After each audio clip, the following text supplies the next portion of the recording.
One being, when I use this is when I'm running it on the guide rail. Well, you remove the 5 screws and you put this one here on. This base here is thicker, and that's the key. It's thicker than this base by 5 millimeters. So what that tells me is that when I replace this and I put it on here, it's actually going to be at the same height. I'll put it this way just for now to show you instead of taking that apart. If this was underneath it, it would be flat. So this will be running on its own, simply being guided by this rail.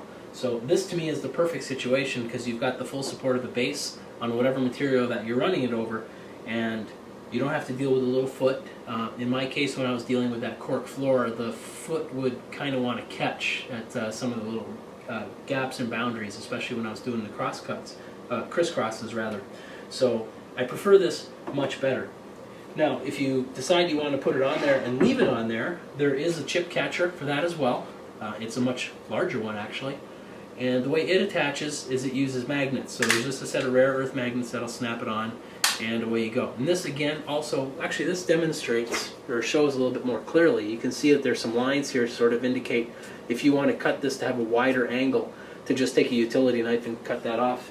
And it's again a piece that you can get replaced fairly easily through the ECAT system. So again, this is an accessory. It's not quite as refined as some of the other ones, as in snapping in or a simple screw, but it does a job quite well. Okay, now one of the reasons why I said that I don't really care about using it as a table widener, which is what it was originally designed for, is that I find that I love these guide rods for completely another reason. Okay, let's play hide the router box. The key here is that if you take a look, this router, now this is with the stock base, not the other base. This router is sitting flush on my MFT.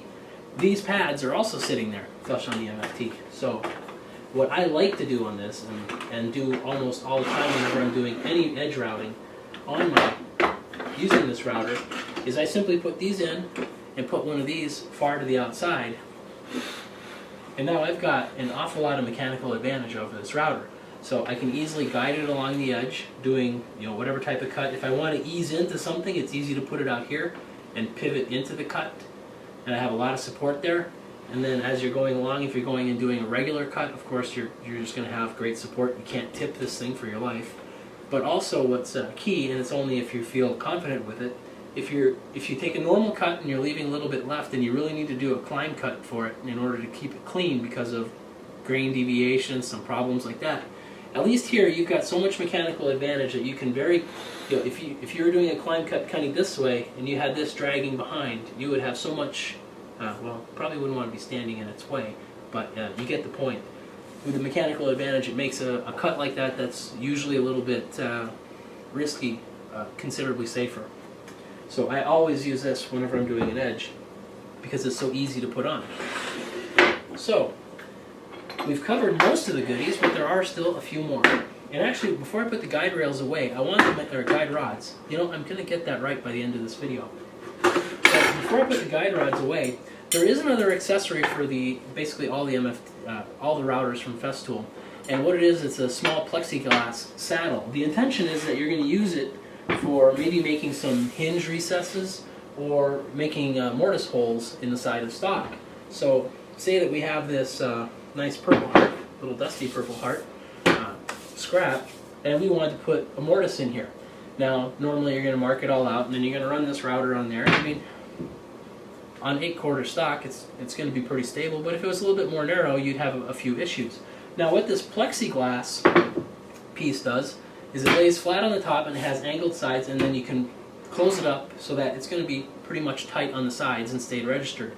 It's going to have a hole in the middle, it's going to have some registration marks. Between everything that you have there, you should be able to put your router on the top of it and run around using a template guide to be able to mortise that hole exactly where you placed it. So it makes it very quick and fast. Now, I haven't personally used it, but I've seen somebody use it before in the past to put in mortises on a large gate, and it came out very well.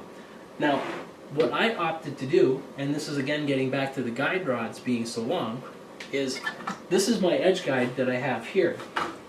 If I pop this thing on again relatively quickly, And this time I run it all the way through. You can put the edge guide here, get it right up to the edge, so say it's about right for the middle. We'll just put this on for kicks and giggles. But then I also bought myself a second one. And yes, I got lucky to get 2 of the old style ones. I looked for those. So then I can put this on this side here. So I've given myself a little bit of distance here because this way here I can set the width of the mortise. You know, you'd easily be able to set this with a micro adjuster and everything. So now the bit can only travel side to side like that. Now of course, front to back you're still going to need to do stops, which is the case actually with the plexiglass. So this makes it that the cost of the plexiglass saddle is actually pretty high, all things considered. In my case, all the other stuff here I would have had anyway. The only extra item for me was this edge guide that was another, I don't know, $60, $70. So in a way, it wasn't too bad. The other somewhat benefit that you can have is if you replace these with some MDF pieces so that you can have a zero clearance bit, which is very nice to have, then you could of course load both of these up, use whichever one hasn't been used yet, or use whichever one has a smaller hole in it already so that you have zero clearance when you go to use it. So you can always come up with a justification if you need to. Now, let me get this off now because we are actually done with these pieces. And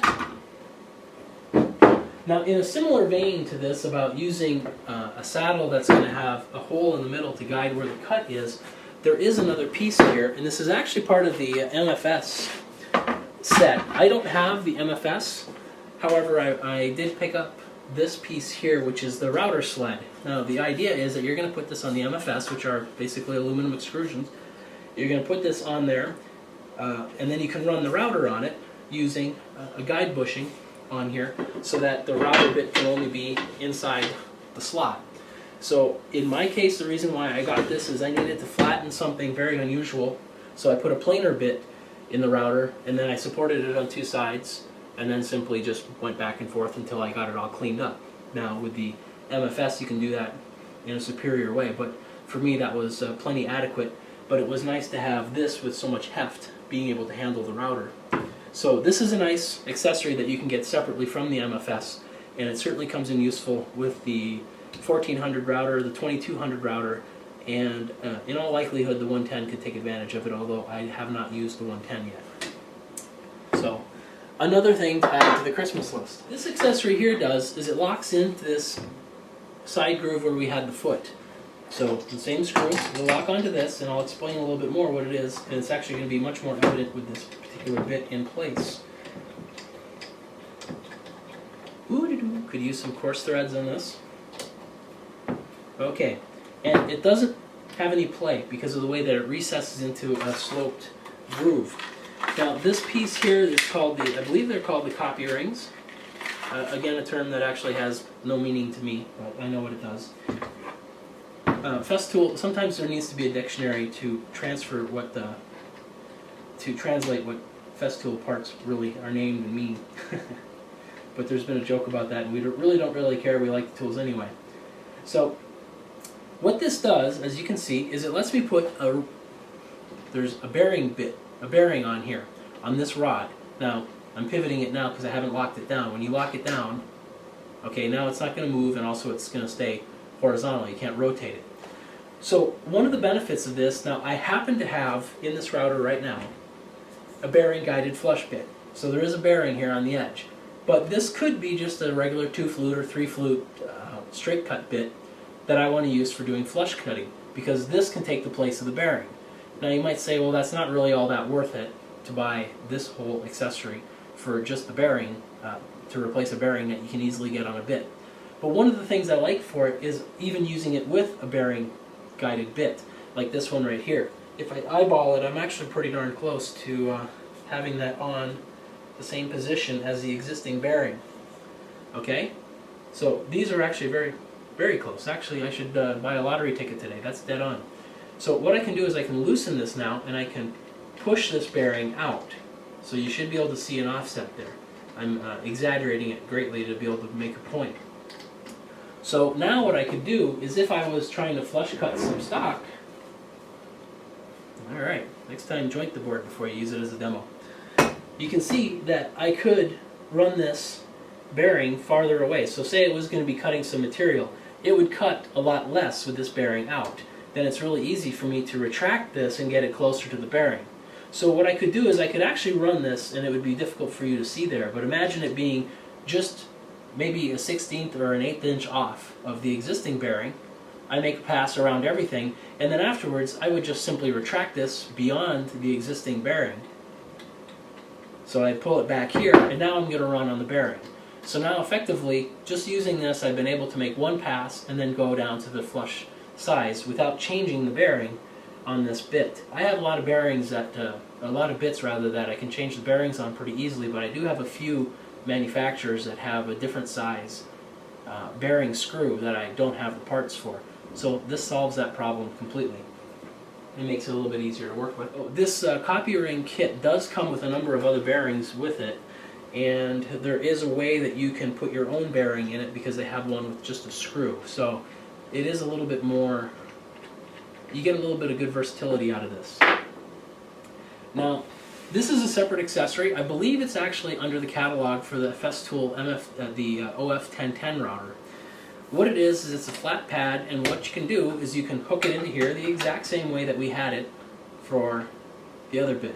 Now, I'm going to admit that this is not the best way to try flush trimming ply on its side, and you'll see what I'm talking about. But it gives you an option where you may not have had another option. So it's something to store in your playbook and pull it out when you need it. And you can actually do it successfully pretty easily if you're just very careful about it.